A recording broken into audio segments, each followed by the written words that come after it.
할렐루야.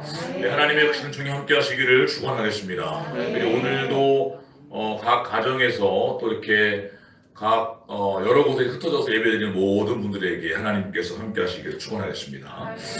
전에 한번 소개했던 것 같은데 그 이효영 박사님 따님이었던 고 김미나 목사님 간증이 있죠.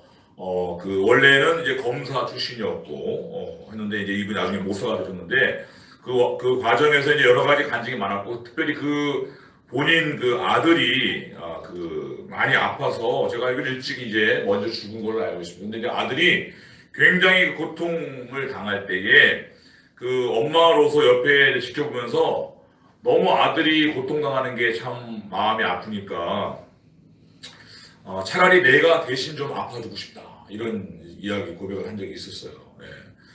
할 수 있으면 내가 대신 아파주고 싶다. 이게 이제 엄마의 사랑이죠. 부모의 사랑이 할 수 있으면 내가 대신 아파주고 싶다. 그랬는데 사실은 이와 또 동일한 사랑, 더 큰 사랑이 하나님께서 우리에게 주신 사랑이고 바로 이 성탄절에 일어난 놀라운 사건입니다. 네, 사실은 성탄절은 우리 스스로 하나님을 떠나고 하나님을 대적했던 우리의 죄 때문에 스스로 여러 가지 많은 고통과 저주 속에서 이제 신음하고 있는 우리인데 하나님께서 이러한 하나님을 대적했던 하나님을 또 떠났던 우리들을 여전히 사랑하셨다는 것입니다. 그래서 우리가 고통 속에 있는 것 하나님이 참아 보고만 있을 수 없었기에 하나님이 다시 우리를 죄의 고통에서 구원하시기 위해서 도저히 일어나면 안 되는데 신이 인간이 되시는 사건이 일어난 것이죠. 그게 바로 성탄절입니다. 영원하신 어떤 곳에도 매이지 않는 하나님이 신이 시간 속에 역사 속에 그리고 공간 속에 들어오셨어요. 네, 이것이 바로 우리 인간을 향한 하나님의 정말 한량없는 사랑을 선포하는 그런 놀라운 사건이 바로 성탄절이죠. 아멘. 네. 이 성탄절 우리 시즌을 맞이해서 여러분 모두가 다 이러한 크신 하나님의 사랑을 다시 한번 더 깊이 체험하는 그런 기회가 되기를 축원하겠습니다. 성경을 보시면 우리가 이제 오늘이 성탄주일이라고 하죠. 성탄절 바로 직전 주일을 성탄주일이라고 하는데 성경을 보시면 예수님의 잉태 과정과 탄생 과정에 대한 여러 가지 이야기들이 나오는데 오늘은 그 중에서도 성탄절 당일날 예수님이 탄생하신 당일날 사건입니다. 물론 그 날짜는 우리가 지금 지키는 성탄절과는 다를 거예요. 그런데 예수님 실제로 이 땅에 태어나신 날이 있었겠죠. 실제 성탄절이 있었습니다. 그 성탄절 당일에 대한 이제 사건을 기록하는 내용인데 오늘 이 내용을 핵심적으로 말하면 뭐냐면 따라합시다. 아기 예수께서 베들레헴의 한 마구간에 태어나셨습니다. 이게 오늘 본문의 핵심이에요. 하나님의 아들 아기 예수께서 아기로 오신 예수님께서 유대 땅 베들레헴의 한 마구간에 태어났다. 네. 우리 인류의 죄를 구원하기 위해서 오신 이 만왕의 왕이신 하나님의 아들 예수님이 이 땅에 오셨는데 그 태어난 장소가 하필이면 베들레헴이라는 아주 작은 마을, 그 중에서도 말구유, 그리고 또 그 말구유에서 또 말들 먹는 먹이통 말구유에 뉘어 계셨다는 것이에요. 네. 오늘 이 성탄주일을 맞이해서 이 성탄절 당일날 일어났던 이 사건을 소개했던 오늘 본문을 중심으로 해서 이 베들레헴 한 마구간에 태어난 이 예수님 탄생이 우리에게 주는 메시지가 무엇인지를 살펴보려고 합니다. 성탄절은 여러분 워낙 오랫동안 다 아시기 때문에 아시겠지만 다시 한번 특별히 제가 볼 때 우리가 지금 이 코로나 이 시대에 정말 모든 사람들이 이해가 되지 않고 어쩔 수 없는 이런 상황 속에서 우리에게 주시는 특별한 메시지가 있지 않은가 싶습니다. 우리 모두가 오늘 말씀 중에서 10절에 나왔던 말씀처럼 목자들에게 전해줬던 천사의 말처럼 큰 기쁨의 좋은 소식이 발견되는 그런 은혜가 있기를 축원하겠습니다. 제목을 읽어보겠습니다. 시작. 큰 기쁨의 좋은 소식. 첫 번째 읽어보도록 합니다. 시작. 지금도 역사를 주관하시는 하나님. 자, 오늘 본문 우리 예수님 탄생 장면이 우리에게 주는 첫 번째 기쁨 소식은 뭐냐면 이겁니다. 하나님께서 지금도 온 우주와 역사를 주관하고 통치하신다. 아멘. 믿으시죠? 네, 4절을 보시면 오늘 본문 예수님이 탄생하신 마을 이름이 나오죠? 이름이 뭐죠? 베들레헴. 우리 이렇게 유머로 하는 성경 퀴즈도 많이 등장하는 베들레헴. 네. 근데 여러분들 사실은 예수님이 베들레헴에 탄생했는데 다 아시겠지만 예수님 원래 베들레헴에서 태어날 분이 아니었습니다. 왜 그러죠? 본래 예수님의 육신의 부모였던 요셉과 마리아는 베들레헴으로부터 북쪽으로 한 150km 떨어진 지금 우리로 하면 거의 한 대전 정도 거리죠.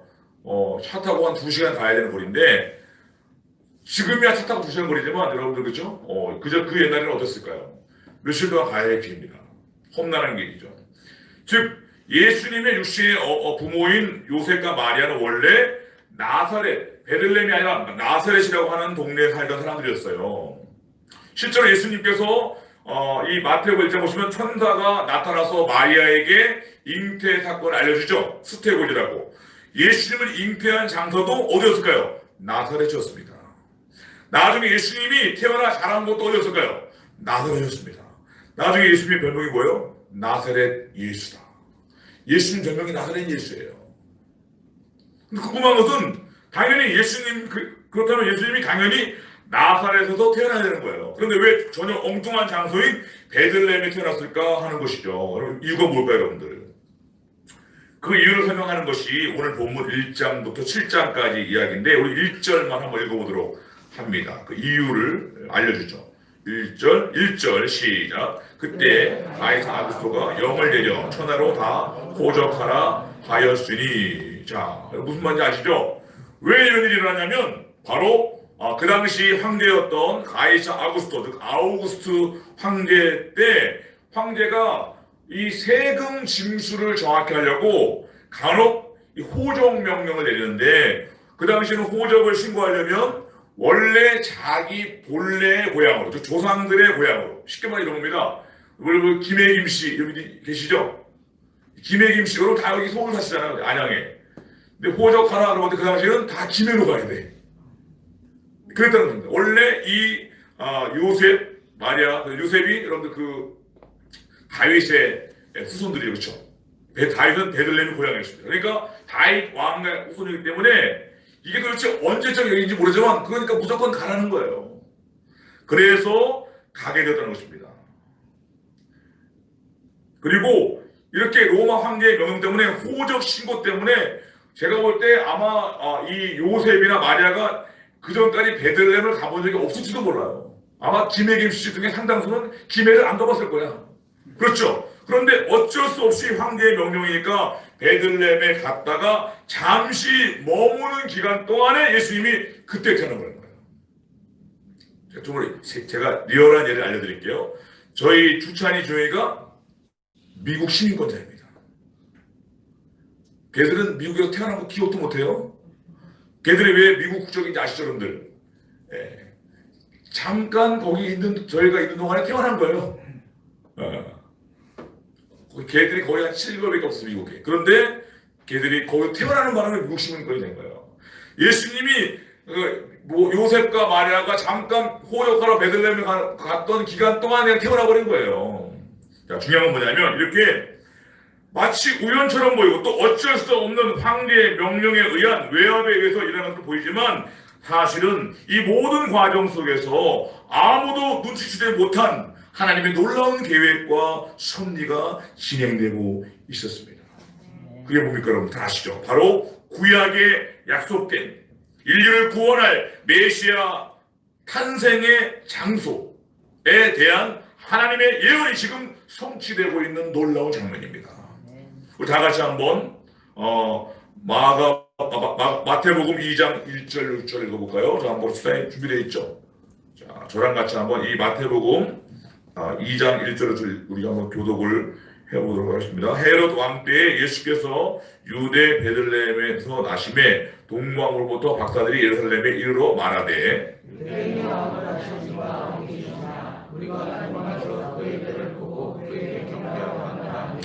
헤롯 왕과 온 예루살렘이 듣고 소동한지라 왕이 유대 사장들과 성수기와 그리스도가 어디서 나게 하냐고.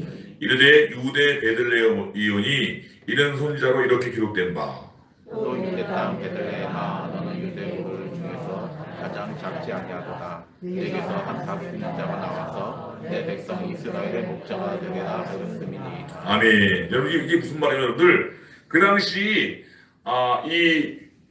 그 유대인 서기관들은 학자들은 유대교는 하나님이 보내실 메시아를 기다리는 종교죠. 그래서 메시아가 어떻게 오는지에 대한 연구가 굉장히 많았어요.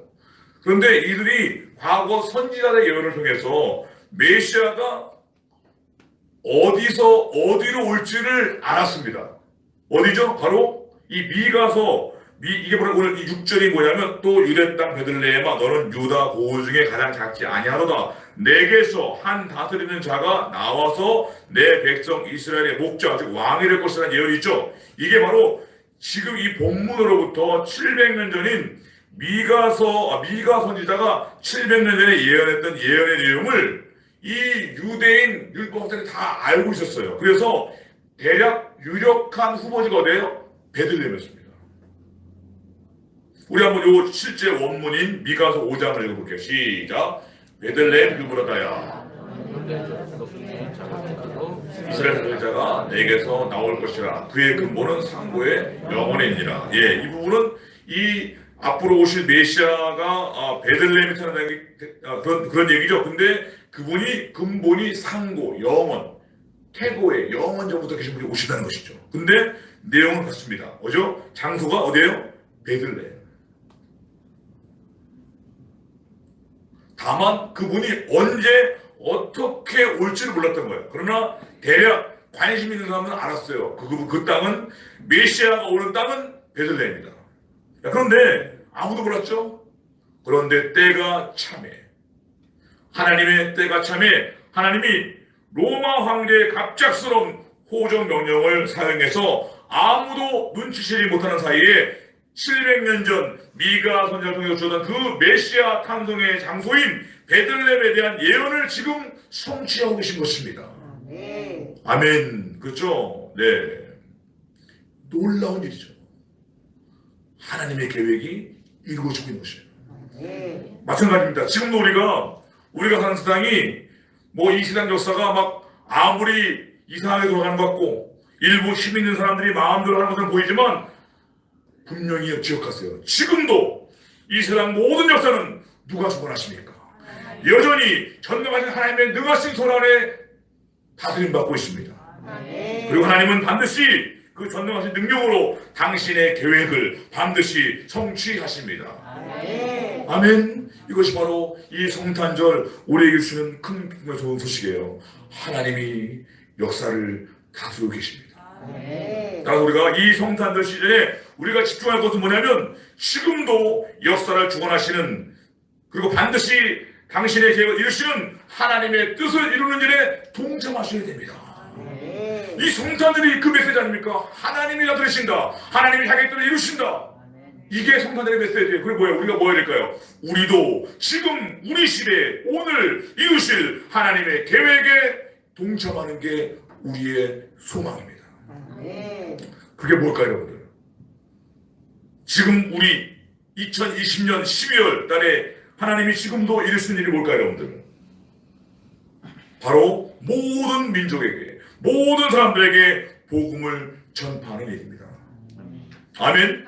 네, 왜냐하면 결국 모든 사람, 모든 민족에게 복음이 전파되게 하시려는 것이 하나님의 계획이고 하나님이 반드시 이 계획을 이루십니다. 아멘? 믿으시죠? 네. 그래서 저는 설교 주면서 다시 한번 결심했습니다. 그리고 이 성탄 시즌 동안 할 일을 결정했어요. 광고 보신 분 알겠지만 우리가 더욱 깨어서 지금은 전도할 때야. 할렐루야. 이 모든 사람들에게, 모든 민족에게 복음을 전파하시는, 그들을 구원하는 하나님의 계획이 반드시 이루어집니다. 지금 이 2020년 12월 이 달에도 하나님은 그 일을 행하시고 그 일을 이루실 것입니다. 그럼 뭐 하실래요? 저는 그 일에 동참하기를 결심했습니다. 그래서 오늘부터, 내일부터 성탄절 당일까지 특별 전도 기간으로 정했습니다. 그리고 그래서 이 매일 앞으로 내일부터 오후 1시, 오후 7시에 1층에 우리 현수막 달아놨죠? 거기 가서 제가 마스크 전도를 이거 하려고 좀 준비했습니다. 이거 하려고 제가. 역사를 주관하시는 하나님의 계획을 이루는 일에 동참해야지.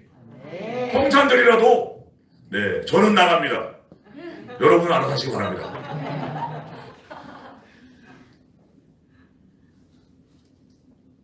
역사를 하나님이 지금도 역사를 주관하시고 하나님 반드시 당신의 계획을 이루십니다. 눈치 빠른 사람들은 이 일에 동참하겠죠. 원하시는 분은 누구나 나오셔도 됩니다. 그리고 원하시는 분은 한 번 더 하셔도 돼요. 아무 때나. 다 준비해놓을 테니까. 두 번째 읽어보겠습니다.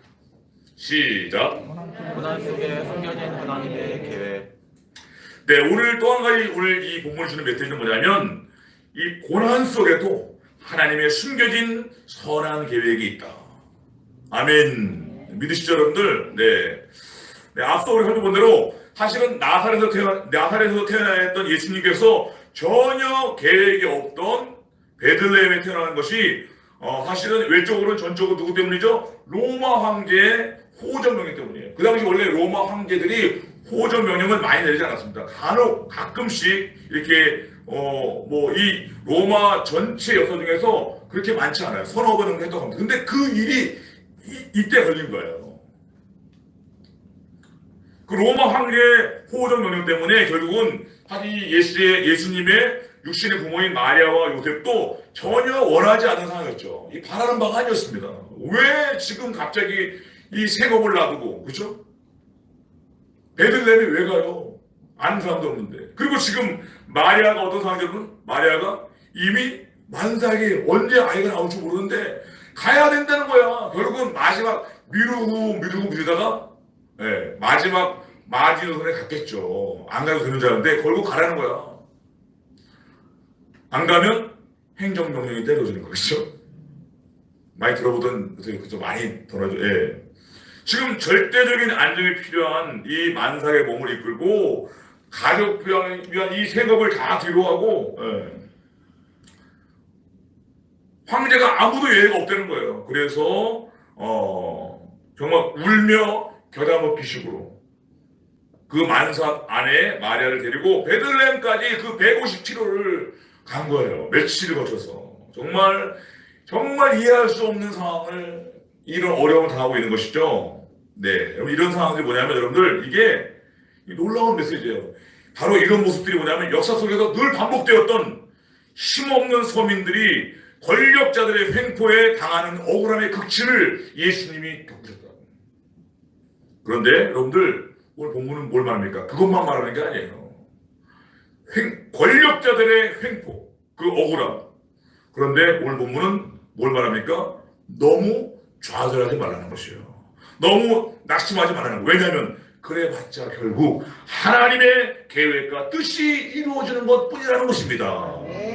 아멘. 네, 우리가 아까 봤지만 지금 로마 황제의 말도 안 되는 명령 때문에 이 미가 손자를 통해서 주신 메시아 탄생의 장소 베들레헴 이 약속이 성취되었죠. 네, 바로 그 일이 이루어지고 있는 것뿐입니다. 중요한 건 우리도 때때로 요셉처럼 마리아처럼 이 하나님의 계획과 뜻이 우리 삶에 이루어져 가는 과정 가운데 여러 가지 많은 고난과 어려움 당할 수 있죠. 많이 당하게 됩니다. 고난 없는 신앙은 없습니다, 여러분들. 그런데 여러분들 기억하세요. 지금 고난 속에 있을지 몰라요. 그런 여러분들 기억하세요. 그래봤자 최종적으로는 뭐예요? 반드시 모든 것이 하나님 뜻대로 이루어진다는 것입니다. 아멘. 아멘. 여러분들 분노할 필요도 없고 좌절할 필요 없습니다. 상처받을 필요 없어요. 왜? 하나님의 뜻과 하나님의 계획만 이루어집니다. 아멘. 오히려 이런 모든 사실을 안다면 우리가 어떤 상황 속에서도 하나님만 바라보고 하나님의 인도하심에 온전히 순종하기만 하면 돼요. 그러면 하나님이 그 말도 안 되는 상황을 통해서 모든 걸 합력해서 선을 이루십니다. 아멘. 여러분들 창세기 요셉 아시죠? 그렇죠? 요셉이 한 건 뭐예요? 부모님 말씀에 잘 순종한 것 뿐이야. 그런데 그걸 시기해서 네, 형들이 시기해서 그를 막 죽이려고 하다가 그죠? 미디안 장수에 팔아버리죠. 나중에 애굽의 노예가 됩니다. 열심히 봉사하는데 그 보디발 장군의 주인 보디발 장군의 아내가 유혹했는데 그걸 뿌리쳤는데 누명 쓰고 감옥 갑니다. 그리고 감옥에서도 잘 돌봐줬는데 잊혀져 아무도 기억하지 않아요. 이게 얼마나 정말 인생이 안 풀려도 이 정도 안 풀린 사람 없어요. 이 정도면 벌써 인생을 마감했어요. 근데 여러분들 놀라운 것은 읽어보세요. 여호와께서 요셉과 하심으로 그 모든 과정 속에 하나님이 함께하는 여정이 있다는 거예요. 여러분들 내가 인간적으로 잘 되는 게 중요한 게 아니에요. 하나님이 나와 함께하는 게 중요한 겁니다. 아멘. 결국은 요셉이 인형의 총리가 되었습니까? 온 세상을 구원하는 그 일에 요셉이 쓰임받아요. 최근에 우리가 우리 금요 기도에 보았던 그 윤치영 목사님, 그렇죠? 우리 그 청소년들을 도와주고 부모님과 함께 도우려고 하다가 그게 무슨 이 호주의 이상한 법에 아주 그 걸려가지고 집단 폭행, 구금 뭐죠? 납치 이런 걸로 몰려가지고 전도사님 때 감옥에 가가지고 1년 이상 고생했어요. 그런데 여러분들 놀라운 일은 그 억울하고 말도 안 되는 그런 감옥 생활 속에서 그 감옥에서 한 번도 있지 않았던 일, 매일 죄수를 바꾸는 거야. 일주일 동안. 근데 매일 새로운 사람 만나서 그 사람한테 복음을 해서 그 모든 사람들이 구원을 받는 거예요. 왜 그럴까요? 역사를 하나님이 주관하시는 겁니다. 한 번도 일어나지 않은 일인데 하나님이 주관하시면 일어나는 겁니다. 할렐루야. 그리고 그 감옥에서 그 가장 믿지 않았던 그 베트남 깽단들이 거기 안에 깽단들 사이에 부흥이 일어났어. 부흥이 놀라운 일입니다. 성령의 역사가 일어나고 귀신을 쫓겨나고 날마다 매일마다 감옥에 모여서 귀신들이 다 예배드리고 할렐루야. 그리고 도둑놈들이 도둑질을 그만두는 천국이 만들어지는 거야. 여러분들 말도 안 되는 상황이지만 하나님의 계획이 있어 보십니다. 여러분 다시 말하지만 지금도 역사는 누가 주관하십니까? 하나님. 그리고 하나님은 때로 우리에게는 극심한 고난처럼 보이는 사건을 통해서 하나님이 결국은 당신의 계획을 완벽하게 이루어 가신다는 것입니다. 아멘. 아멘. 따라서 우리는 이런 그 여러 가지 어려운 고난을 당할 때 그런 상황에 반응하면 안 되고 여전히 모든 걸 다스리고 주관하시는 그리고 합력해서 손을 이루시는 하나님만 바라보고 하나님께만 반응하시면 됩니다. 신앙은 뭐예요? 신앙은 하나님께 반응하는 거예요. 사람에게 환경에 반응하는 거 아닙니다.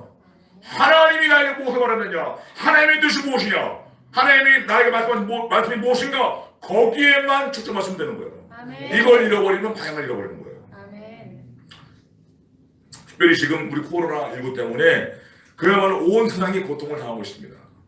네, 정말 이해되지 않고 답답한 상황이죠. 네, 그 혼란과 피해가 정말 말할 수 없습니다. 말할 수 없습니다.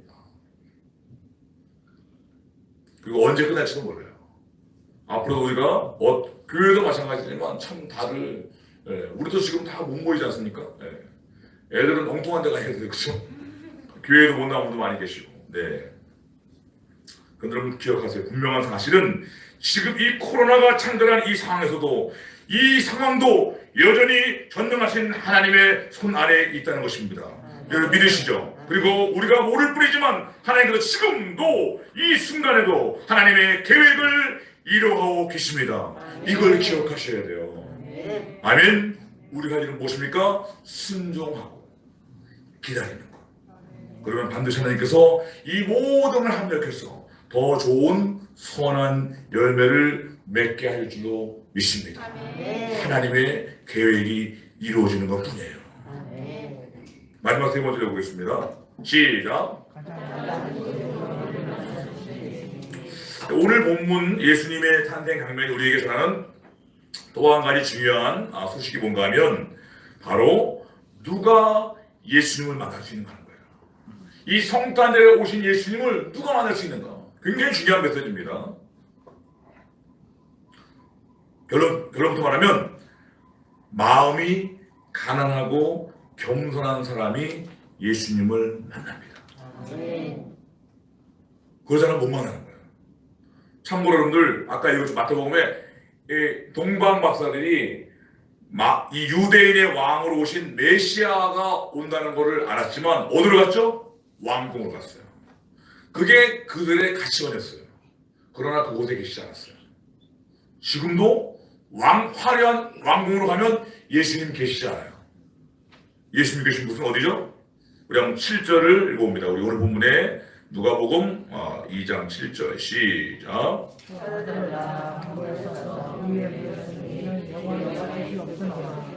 네, 예수님 어디 계시죠? 네, 말 구유의 마국간에 계셨다는 것입니다. 근데 한번 생각해보고선 하필이면 왜 예수님 태어난 곳이 베들레헴의 한 마국간이었을까? 물론 여러분들 아까 얘기했죠. 그 당시 외적인 조건은 왜 뭐였냐면 아까 읽었지만 7절에 이는 여관에 있을 곳이 없습니다. 뭐죠? 여관이 다 찬 거예요. 자, 다시 말할게요. 자, 김해 김씨 다 모이세요. 김해로 어떻게 할까요? 여러분들 방 없어요. 김해는 조그만 도시잖아요. 거기 몇백만 명이 가보세요. 김해 수용이 안 됩니다. 그런 일이 지금 벌어지고 있는 거예요. 그러니 뭐예요? 여관이 없었던 것이에요. 그래서 방을 구하지 못해서 이제 마국간에 태어난 거죠. 여러분 이 상황이 우연이었을까요?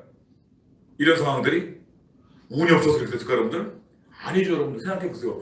지금 미가서 700년 전 미가 선지자 예언을 이루시기 위해 하나님께서 갑작스럽게 황제의 마음을 이렇게 움직여서 호조 명령을 내려서 나사렛에 살던 이 마리아와 요셉을 남쪽으로 150km 떠나서 이 베들레헴까지 이끌어 오신 거잖아요. 그런 것처럼 방을 구하지 못해서 이 예수님이 마국간에 태어나신 것도 우연이 아니라 당연히 하나님의 놀라운 의도가 숨겨져 있는 것입니다. 메시지가 있는 것이죠. 어떤 메시지가 여러분들? 아까 얘기했습니다. 예수님이 계신 곳은 예수님을 만날 수 있는 곳은 마국간과 같은 낮은 자리라는 것입니다. 아멘. 다시 말해 예수님은 화려한 왕궁이나 세상의 성공이나 돈이나 명예나 지식 이런 자리가 아니라 가장 보잘것없고 낮고 천한 이 마국과 같은 곳에 계시다는 것이. 그러니 예수님을 만나려면 예수님 있는 곳에 가야 되겠죠. 예수님 없는 곳에 가는 예수님 없어요. 예수님이 계신 곳 그곳에 가야 하는 것입니다. 제가 전에 소개했지만 실제로 지금도 제가 전에 성지순례 가보니까 이 베들레헴에 가면 예수님 탄생 기념교회가 있어요. 탄생 기념교회 가면 교회가 있는데 예수님 탄생한 장소, 실제는 아닌 것 같은데 그 장소를 가야 되는 거예요. 가려면 그 교회를 그 교회를 들어갈 때 입구가 높이가 1.2m예요. 이 정도밖에 안 돼요. 어떻게 될까요? 모든 사람들이 고개를 숙여야만 들어갑니다. 예수님 탄생한 장소를 보려도 반드시 그걸 아는 거예요. 만드신 분들이 허리를 숙이고 무릎을 꿇어야만 그 장소가 보여요. 같은 메시지입니다. 겸손한 사람만이 낮은 곳에 찾아오신 예수님을 만날 수 있다는 것입니다.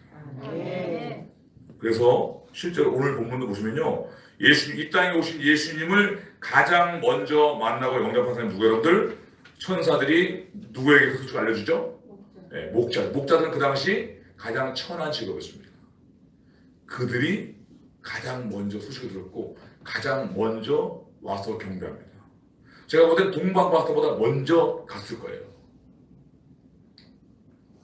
중요한 건 지금도 마찬가지라는 겁니다. 우리 이 시간에도, 이 2020년에도 우리가 지금도 예수님 만나려면 반드시 마음을 겸손히 낮추고 낮은 곳으로 가야만 예수님을 만날 수가 있습니다. 다시 말하자면 화려한, 엄밀히 말하면 이 크리스마스 추리에도 예수님이 계시지 않아요. 엄밀히 말하면 우리끼리 문화일 뿐입니다. 문제는 많은 분들이 이 영적인 이 진리를 모르고 겸손해야 된다, 낮은 곳에 가야 된다, 이걸 모르기 때문에 화려하고 즐겁고 멋진 것만 추구하죠. 네. 신앙도 마찬가지. 신앙훈련도 여러분, 신앙훈련이 뭐가 신앙훈련입니까? 신앙훈련의 핵심이 이겁니다. 작은 것, 사소한 것, 실질적인 것에 순종한 훈련을 받아야 돼. 그래야 예수의 인격을 배울 수가 있습니다. 그런 거 다 피하면 예수님 못 만나는 거야. 신앙이 성장이 안 됩니다. 특별히 여러분들, 제가 금요일도 설교했는데 예수님은 누구의 친구다? 죄인들의 친구입니다. 예수님이 가장 낮은 곳에 오셨지만 가장 낮은 마음의 사람들과 만나셨습니다. 사실은 그들은 다 만났어요. 어떤 사람들? 죄인들. 지금도 죄인만 예수님을 만납니다. 진짜입니다. 자기가 죄인임을 깨달은 사람만 예수님을 만나요. 아는 게 아니라 인격적인 체험을 해요. 우리 지난 금요일날 제가 소개했던 이정훈 교수님, 자기가 자기 스스로 의롭다고 생각했다는 거죠. 자기가 사랑이 많은 사람인 줄 알았대. 근데 하나님의 진리 앞에 서니까 자기는 죽을 죄인임을 깨달은 거예요. 꿈쩍 못하고, 그렇죠? 그 죄인임을 깨달은 순간 십자가에 대고 죽으신 예수님이 나와 같은 죄인을 위해서 죽으신 분은 그분이 하나님이라는 것을 알게 된 거예요. 왜 저분이 나 같은 죄인을 위해서 죽으셨을까? 감당할 수 없는 은혜를 체험하게 된 거예요. 그래서 그 즉시로 인생 전부를 다 주님 위해서 드리기로 헌신했잖아요. 여러분, 신앙생활은 전부를 드리는 게 신앙이에요. 조금 드리는 거 아닙니다. 이거 헌금 말하는 게 아니라 인생 전체를 드려요. 왜? 나와 같은 죄인을 사랑하시고 용서하시고 구원하신 예수님의 은혜를 만나면 그럴 수밖에 없어요. 그게 진리입니다. 조금만 드릴 수가 없어요. 다 드리든지 아니든지입니다. 예수님이 나를 따라오든지 내가 예수님을 따라가든지예요. 예수님은 가장 낮은 마음의 사람들, 가장 낮은 곳, 그리고 핵심적으로 죄인만 예수님 만납니다. 아멘. 네, 여기가 그래서 바라기 저는 이번 이 성탄절에 우리가 한번 우리 한 해 동안 우리 감사도 하지만 또 한번 돌아보면 좋겠어요. 한 해 동안 내 삶을 돌아보면서 내가 얼마나 하나님 앞에 정말 돌아보니 얼마나 불순종하고 얼마나 허물과 죄가 많은 사람인가. 이거를 돌아보고 회개하고 다시 한번 이런 죄인인 이런 나를 구하시려면 예수님이 말구유밖에 오시면 안 되겠구나. 말구유 아니면 나 같은 사람이 어떻게 감히 나가게 되겠죠?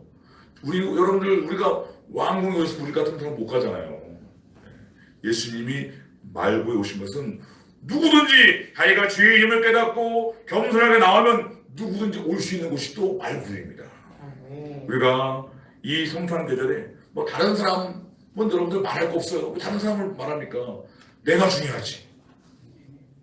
내가 내 허물과 죄를 돌아보고 회개할 때 나와 같은 죄인을 구원하러 오신 예수님을 뜨겁게 만나는 새로운 은혜와 감격이 있는 귀한 성탄절 되기를 축원하겠습니다. 다시 말씀, 여러분들 지금도 역사는 하나님이 주관하십니다. 하나님이 지금도 당신의 계획을 한치 어쩌도 없이도 이루어가고 계십니다. 여러분과 저는 그 하나님의 역사에 참여하는 여러분 모두가 되기를 바랍니다. 그리고 여러분들 환경에 반응하지 마세요. 상황에 반응하지 마세요. 아무리 시끄럽고 복잡해도 주님이 모두 말씀하는 거 들으시면 돼요. 그러면 우리는 길을 가는 겁니다. 그리고 그 길 끝에 주님께서 우리를 만나주시고 놀라운 기적을 행하실 거예요. 우리가 겸손한 마음으로 내 모든 생각과 어떤 그런 감정을 내려놓고 겸손한 주님께 나갈 때 주님을 다 만나는 그런 놀라운 축복의 성탄 시즌 되기를 축원하겠습니다.